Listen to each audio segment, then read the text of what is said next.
Hi ಸ್ನೇಹಿತರೆ, ಜೈ ಹಿಂದ್. ಎಲ್ಲರೂ ಕೂಡ ITBP Indian Tibetan border police ಫೋರ್ಸ್ನಲ್ಲಿ ಹೆಡ್ ಕಾನ್ಸ್ಟೇಬಲ್ ಮತ್ತು ಕಾನ್ಸ್ಟೇಬಲ್ ಅಂತ ಹೇಳಿ ಹುದ್ದೆಗಳನ್ನ ಕಾಲ್ಫಾರ್ಮ್ ಮಾಡಿದ್ರೆ. ಓಕೆ, ಆ ಹುದ್ದೆಗಳನ್ನ ಕಾಲ್ಫಾರ್ಮ್ ಮಾಡಿರ್ತಕ್ಕಂಥದ್ದನ್ನು ಟೋಟಲಿ ಆಗಿ 128 ಹುದ್ದೆಗಳನ್ನ ಕಾಲ್ಫಾರ್ಮ್ ಮಾಡಿದ್ರೆ. ನಾನು ನಿಮ್ಗೆ ಅದರದ್ದೊಂದು ವಿಡಿಯೋ ಕೂಡ ಮಾಡಿ ಹಾಕಿದ್ದೆ. ಅದು ಇನ್ನೂ ಅಪ್ಲಿಕೇಶನ್ ಕೂಡ ಸ್ಟಾರ್ಟ್ ಆಗಿದ್ದಲ್ಲ. ಆಫೀಷಿಯಲ್ ವೆಬ್ಸೈಟಿಂದ ಬಂದಿರತಕ್ಕಂಥ ನೋಟಿಫಿಕೇಶನನ್ನು ತೆಗೆದುಕಿಸಿಂದ ಅದರ ಬಗ್ಗೆ ಡೀಟೇಲ್ ಆಗಿ ಮಾಹಿತಿಯನ್ನು ನಾನು ನೀಡಿದ್ದೆ. ಓಕೆ, ಈಗ ಅಪ್ಲಿಕೇಶನ್ ಸ್ಟಾರ್ಟ್ ಆಗಿದೆ. ಅಪ್ಲಿಕೇಶನ್ ಸ್ಟಾರ್ಟ್ ಆದ್ಮೇಲೆ ಕೂಡ ಒಂದು ವಿಡಿಯೋನ ಮಾಡ್ತೀನಿ ಅಂತ ನಾನು ನಿಮ್ಗೆ ಪ್ರತಿ ಸಲನೂ ಹೇಳ್ತಾನೆ ಇರ್ತೀನಿ. ಅಪ್ಲಿಕೇಶನ್ ಕೂಡ ಸ್ಟಾರ್ಟ್ ಆಗಿದೆ. ಓಕೆ, ಟೋಟಲ್ ಆಗಿ ಇರ್ತಕ್ಕಂಥ ಹುದ್ದೆಗಳು ಎಷ್ಟಪ್ಪ ಅಂತಂದ್ರೆ 128 ಹುದ್ದೆಗಳನ್ನ ಕಾಲ್ಫಾರ್ಮ್ ಮಾಡಿದಾರೆ. ಇದಕ್ಕೆ ಅಪ್ಲಿಕೇಶನ್ ಫೀಸ್ ಎಷ್ಟಿರುತ್ತಪ್ಪ ಅಂತಂದ್ರೆ ಅದನ್ನೆಲ್ಲ ನಾನು ಒಂದ್ಸರಿ ವಿಡಿಯೋದಲ್ಲಿ ತಿಳಿಸ್ಕೊಟ್ಟಿದ್ದೀನಿ. ಇನ್ನೊಂದ್ಸರಿ ನಾನು ಹೇಳ್ಬಿಡ್ತೀನಿ, ನೋಡ್ಕೊಳ್ರಿ ಶಾರ್ಟ್ ಆ್ಯಂಡ್ ಸ್ವೀಟ್ ಆಗಿ. 100 ರೂಪಾಯಿ ಅಪ್ಲಿಕೇಶನ್ ಫೀಸ್ ಇರುತ್ತೆ. ಅದು ಜನರಲ್, EWS ಮತ್ತು OBC ದವರಿಗೆ, SC ST ದವರಿಗೆ ಮತ್ತು ಮಹಿಳೆಯರಿಗೆ ಯಾವುದೇ ತರಹದಂತ ಇದಕ್ಕೆ ಅಪ್ಲಿಕೇಶನ್ ಫೀಸ್ ಕೂಡ ಇರೋದಿಲ್ಲ. ಓಕೆ, ನೆಕ್ಸ್ಟ್ ಏನಪ್ಪಾ ಅಂತಂದ್ರೆ ಇದ್ರ ಅಪ್ಲೈ ಡೇಟ್ ಯಾವಾಗ ಸ್ಟಾರ್ಟ್ ಆಗಿದೆಪ್ಪ ಅಂತಂದ್ರೆ 12/8/2024 ಅಂದ್ರೆ ಇದೇ ತಿಂಗಳ 12ನೇ ತಾರೀಕಿಗೆ ನಿಮ್ಗೆ ಅಪ್ಲಿಕೇಶನ್ ಕೂಡ ಸ್ಟಾರ್ಟ್ ಆಗಿದೆ. ಕ್ಲೋಸಿಂಗ್ ಡೇಟ್ ಯಾವಾಗಪ್ಪ ಅಂತಂದ್ರೆ 10/9/2024 ಇದು ಆನ್ಲೈನ್ ಮುಖಾಂತರ ಅರ್ಜಿಯನ್ನ ಸಲ್ಲಿಸುವ ದಿನಾಂಕ ಕ್ಲೋಸ್ ಆಗುತ್ತೆ. ಓಕೆ, ಸಾಕಷ್ಟು ಜನ ಕೇಳ್ತಿರ್ಬೋದು ITBP ದಲ್ಲಿ ಅಪ್ಲಿಕೇಶನ್ ಕೂಡ ಸ್ಟಾರ್ಟ್ ಆಗಿದಾವೆ, ಸರ್ವರ್ ಬಹಳ ಬಿಜಿ ಇದೆ. ಓಕೆ ಸ್ನೇಹಿತರೆ, ನಾನು ಕೂಡ ಹೇಳ್ತಾ ಇದ್ದೀನಿ, ಸರ್ವರ ಬಹಳ ಬಿಜಿ ಇದೆ, ರಿಜಿಸ್ಟ್ರೇಷನ್ ಕೂಡ ಆಗ್ತಾ ಇಲ್ಲ, ಅಷ್ಟು ಬಿಜಿ ಇದೆ. ಆಲ್ಮೋಸ್ಟ್ ಆಲ್ ಟ್ರೈ ಮಾಡ್ತಾನೆ ಇರಿ, ಯಾವ ಟೈಮ್ನಾಗ ಫ್ರೀ ಕೊಡ್ತಾರೆ ಹೇಳೋಕ್ಕಾಗಲ್ಲ. ಆದರೆ ಈಗಂಕಿ ಸರ್ವರ್ ಬಹಳ ಅಂದ್ರೆ ಬಹಳ ಬಿಜಿನೇ ಇದೆ.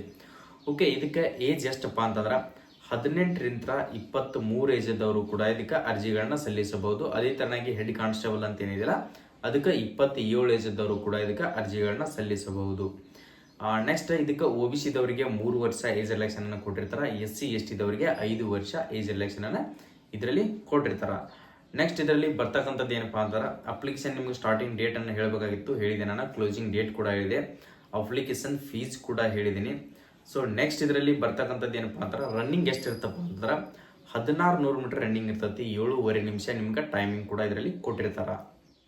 ಓಕೆ, 11 ಫೀಟ್ ಲಾಂಗ್ ಜಂಪ್ ಇರ್ತೈತಿ, ಅಂದ್ರೆ ಉದ್ದ ಜಿಗಿತ 11 ಫೀಟ್ ಇರ್ತೈತಿ.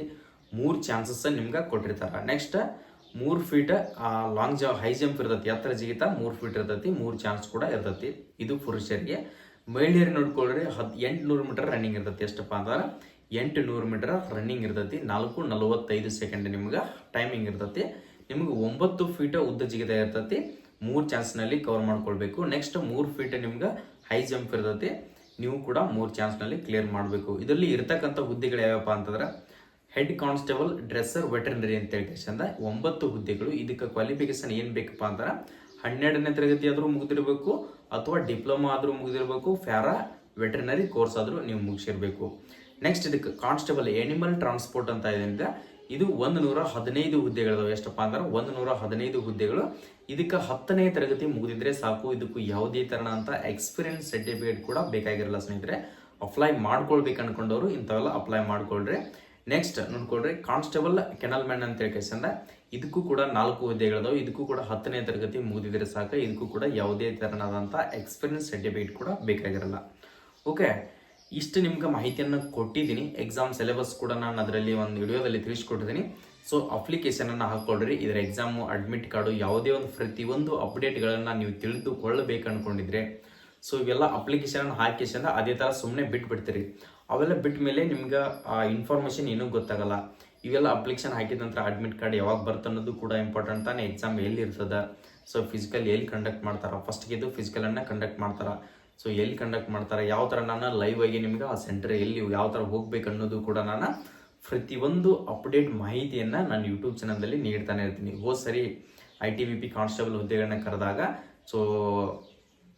ಯಾವ ಥರ ಹೋಗಬೇಕು ಅಲ್ಲಿಗೆ, ಅಲ್ಲಿ ಎಕ್ಸಾಮ್ ಸೆಂಟರ್ ಯಾವ ಥರ ಇದೆ, ಫಿಸಿಕಲ್ ಸೆಂಟರ್ ಯಾವ ಥರ ಇದೆ, ಯಾವ ಥರ ಕಂಡಕ್ಟ್ ಮಾಡ್ತಾರೆ ಅಂತ ಹೇಳಿ ಅದರದ್ದು ವಿಡಿಯೋ ಕೂಡ ಮಾಡಿ ಹಾಕಿದ್ದೀನಿ. ಈ ಸರಿನೂ ಹಾಕ್ತೀನಿ. ನೀವು ಯಾರ್ಯಾರೆಲ್ಲ ಕಾಂಪಿಟೇಷನ್ ಫೀಲ್ಡ್ಗೆ ಇಳಿದಿದ್ರಲ್ಲ, ಪ್ರತಿಯೊಂದು ಅಪ್ಡೇಟ್ಗಳನ್ನ ತಿಳಿದುಕೊಳ್ಬೇಕು ಅಂದ್ಕೊಂಡಿದ್ರೆ ಫಸ್ಟ್ ಆಫ್ ಆಲ್ ಕರ್ನಾಟಕದಾಗ ನಮ್ಮ ಯೂಟ್ಯೂಬ್ ಚಾನಲ್ ಬಹಳ ಇಂಪಾರ್ಟೆಂಟ್ ಆಗಿರುತ್ತೆ. ಓಕೆ, ಯಾರಾದರೂ ನಮ್ಮ ವಿಡಿಯೋಗಳನ್ನ ಹೊಸದಾಗಿ ನೋಡ್ತಾ ಇದ್ರೆ ಸ್ನೇಹಿತರೆ, ನಮ್ಮ ಯೂಟ್ಯೂಬ್ ಚಾನಲ್ಗೆ ಒಂದು ಲೈಕ್ ಮಾಡಿರಿ. ಈ ವಿಡಿಯೋನ ಪ್ರತಿಯೊಬ್ಬರಿಗೆ ನಿಮ್ಮ ಸ್ನೇಹಿತರಿಗೆ ಕೂಡ ತಲುಪುವಾಗೆ ಶೇರ್ ಮಾಡೋದನ್ನು ಮರಿಬೇಡ್ರಿ. ಅವ್ರಿಗೆ ಕೂಡ ಈ ವಿಡಿಯೋನ ಶೇರ್ ಮಾಡ್ಕೊಂಡ್ರೆ ಅವ್ರಿಗೆ ಕೂಡ ನೀವು ಹೆಲ್ಪ್ಫುಲ್ ಆಗುತ್ತೆ. ನೀವು ಕೂಡ ಒಂದು ಹೆಲ್ಪ್ ಮಾಡಿದಂಗೆ ಆಗುತ್ತೆ. ಶೇರ್ ಮಾಡ್ಕೊಳ್ರಿ. ವಾಟ್ಸಪ್ಪು ಮತ್ತು ಟೆಲಿಗ್ರಾಮು, ಇನ್ಸ್ಟಾಗ್ರಾಮ್ ಐಡಿಯಲ್ಲಿ ಸಾಕಷ್ಟು ಅಪ್ಡೇಟ್ಗಳನ್ನು ಬರ್ತಾನೆ ಇರ್ತಾವೆ, ಶೇರ್ ಮಾಡ್ಕೊಳ್ರಿ. ಸೊ ಯಾರಾದರೂ ಸಬ್ಸ್ಕ್ರೈಬ್ ಮಾಡ್ಕೊಂಡಿರಲ್ಲಪ್ಪ ಅಂತಂದರೆ ರೈಟ್ ಸೈಡಿಗೆ ನಿಮಗೆ ಕೆಳಗಡೆ ಸಬ್ಸ್ಕ್ರೈಬ್ ಬಟನ್ ಅಂತ ಕಾಣ್ತಿದೆ, ಅದ್ರ ಮೇಲೆ ಹೊತ್ಕೊಂಡು ನೀವು ಸಬ್ಸ್ಕ್ರೈಬ್ ಮಾಡಿ ಇಟ್ಕೊಂಡ್ರೆ ನಾವು ಕೊಡ್ತಿರ್ತಕ್ಕಂಥ ಡೈಲಿ ಏನು ಅಪ್ಡೇಟ್ಗಳು ಬರ್ತಿರ್ತಲ್ಲ ಇವೆಲ್ಲ ಮಾಹಿತಿಗಳನ್ನು ತಿಳ್ಕೊಳ್ತಾ ಇರ್ತೀರಿ. ಸೊ ಎಲ್ಲ ವೆಬ್ಸೈಟ್ನಲ್ಲಿ ಹೋಗಿ ಚೆಕ್ ಮಾಡುವಂಥ ಅವಶ್ಯಕತೆ ಇರೋದಿಲ್ಲ. ಒಂದು ಸಾರಿ ಯೂಟ್ಯೂಬ್ ಚಾನಲ್ಗೆ ಜಾಯಿನ್ ಆದರೆ ನಿಮಗೆ ನೋಡೋ ಅವಶ್ಯಕತೆನೂ ಇರೋದಿಲ್ಲ, ಡೈರೆಕ್ಟಾಗಿ ನೋಟಿಫಿಕೇಶನ್ ಬರ್ತಾ ಅದ್ರ ಮೇಲೆ ಕ್ಲಿಕ್ ಮಾಡಿದರೆ ಕೇವಲ 2-3 ನಿಮಿಷ ನೀವು ಟೈಮಿಂಗ್ ಕೊಟ್ಟರೆ ಎಲ್ಲ ಅಪ್ಡೇಟ್ಗಳು ಕೂಡ ನಿಮ್ಗೆ ಬರ್ತಾನೆ ಇರ್ತಾವೆ. ಸೊ ಎಲ್ಲರಿಗೂ ಕೂಡ ಆಲ್ ದಿ ಬೆಸ್ಟ್, ಚೆನ್ನಾಗಿ ಪ್ರಾಕ್ಟೀಸ್ ಮಾಡ್ಕೊಡ್ರಿ. ITBPದಲ್ಲಿ ಟೋಟಲ್ ಆಗಿ ಒಂದು 5 ಹುದ್ದೆಗಳನ್ನ 5 ನೋಟಿಫಿಕೇಶನ್ನ ರಿಲೀಸ್ ಮಾಡಿದ್ದಾರೆ. ಎಲ್ಲವೂ ಕೂಡ ಅಪ್ಲಿಕೇಶನ್ ಕೂಡ ಸ್ಟಾರ್ಟ್ ಆಗಿದ್ದಾವೆ. ಎಷ್ಟೋ ಜನ ಸರ್ವರ್ ಬರ್ತಾ ಇಲ್ಲ, ಕಾಯ್ತಾ ಇದ್ದೀರಿ ಹಾಕಬೇಕು ಅಂತ ಹೇಳಿ ಟ್ರೈ ಮಾಡ್ತಾನೆ ಇರಿ. ಅದೇವಂತಲ್ಲ, ಯಾಕಂದರೆ ಟ್ರೈ ಮಾಡ್ತಾನೆ ಇರಿ. ಸರ್ವರ್ ಯಾವ ಟೈಮ್ನಾಗ ಇರುತ್ತೆ ಹೇಳೋಕ್ಕಾಗಲ್ಲ. ಅಪ್ಲಿಕೇಶನ್ ಹಾಕೋಕ್ಕೆ ಟ್ರೈ ಮಾಡ್ಕೋತಾ ಇರಿ. ಯಾಕಂದರೆ ಪೇಮೆಂಟ್ ಕೂಡ ಆಗ್ತಾ ಇಲ್ಲ ಎಷ್ಟೋ ಜನದ. ಪೇಮೆಂಟ್ ಟ್ರೈ ಮಾಡಿರಿ. ಬೇರೆ ನಿಮ್ಮ ಫ್ರೆಂಡ್ಸ್ದು ATM ಕಾರ್ಡ್ಗಳನ್ನು ತೊಗೊಂಡು ಸೈಬರ್ ಸೆಂಟ್ರಿಗೆ ಹೋದ್ರಂಗೆ ಆಲ್ಮೋಸ್ಟ್ ಎಲ್ಲ ಅವ್ರ ATMಗಳು ಇರ್ತಾವೆ, ನಿಮಗೆ ಪೇಮೆಂಟ್ಗಳನ್ನು ಮಾಡಿ ಕೊಡ್ತಾರೆ. ಬಟ್ ಸರ್ವರ್ ಇಲ್ಲಾರದ ಕಾರಣಕ್ಕೋಸ್ಕರ ಇದೆಲ್ಲ ಆಗ್ತಾ ಇದೆ. ಓಕೆ, ಅಪ್ಲೈ ಮಾಡಿರಿ ಅದ್ರ ಬಗ್ಗೆ. ಯಾಕಂದರೆ ಅದು ATM ಕಾರ್ಡಿಂದ ಮಾತ್ರ ಪೇಮೆಂಟ್ ಆಗ್ತಾ ಇದೆ. UPI ಮುಖಾಂತರ ಆದರೆ ಬಹಳ ಒಳ್ಳೇದಿತ್ತು. ಬಟ್ UPI ಅಂದರೆ ಸ್ಕ್ಯಾನರ್ ಮುಖಾಂತರ ಅದು ಪೇಮೆಂಟ್ ಆಗ್ತಾನೆ ಇಲ್ಲ. ಓಕೆ, ನೆಕ್ಸ್ಟ್ ವಿಡಿಯೋದಲ್ಲಿ ಬರೋಣ ಸ್ನೇಹಿತರೆ. ಎಲ್ಲ ಸಾಕಷ್ಟು ಅಪ್ಡೇಟ್ಗಳನ್ನ ತರ್ತಾನೆ ಇರ್ತೀನಿ, ಸಾಕಷ್ಟು ಡೈಲಿ ಅಪ್ಡೇಟ್ಗಳನ್ನ ಕೊಡ್ತಾನೆ ಇರ್ತೀನಿ. ಓಕೆ.